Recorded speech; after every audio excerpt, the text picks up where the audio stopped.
Well, people, I was having an issue with the new update that came out, I think a few weeks back, I believe, or so, I don't know.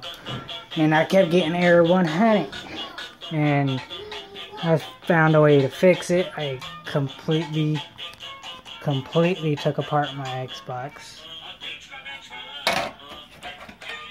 I unplugged the hard drive for about a few seconds, like 10 to 15, and even the disk drive, just for shits and giggles, took off the Wi-Fi from its base, or whatever you'll call that, and plugged it in hardwired style.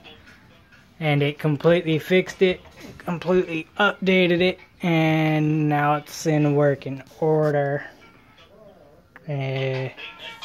So if you have an issue, hopefully this video gives you a hand with that error. Have a nice day.